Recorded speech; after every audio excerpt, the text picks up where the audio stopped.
Hi, you guys. So let's go over the agenda for this week. This week we have a few things going on. It's our assessment week. So first thing we have is the study guide. It should not take you more than 45 minutes. That's just very wrong. It should probably take you about 25 minutes. So this is located on Schoology. It's in the Chapter 5 folder, in the assessment folder for this week. There's also a practice test. This is located on Schoology. The study guide, you need to have this done by our Zoom on Friday. So it needs to be done before 10:30 on Friday. And that way, during the Zoom, we can go over any questions that you guys have. And we can get those all straightened up before I let your test go live. Your test will go live on Friday.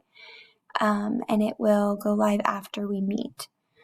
So also I wanted to apologize. Last week I was sick and I had to go home. And so because I wasn't feeling well and I had to go home, I couldn't attend our Zoom. So I am super, super, super sorry. But I'm feeling better and I will be on our Zoom on Friday so we can go over that study guide. After we have our Zoom meeting, we will, I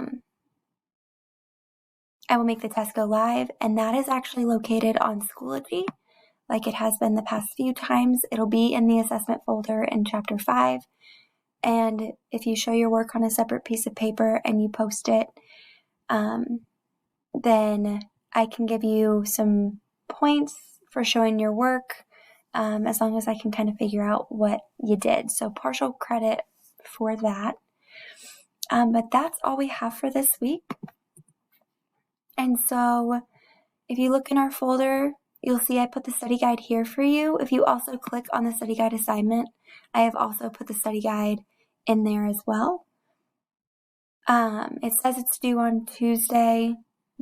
However, if you can have it done, well, I would really like for you to have it done prior to our meeting on Friday. And then we have our practice test where you're going to post your showing work form. And then right now you'll see it says unpublished. Friday, this test will become published in here for you. So that is everything that we have for this week. I'm going to let you get started on all of that. Feel free to email me or message me in that Teams group that we have if you have any questions.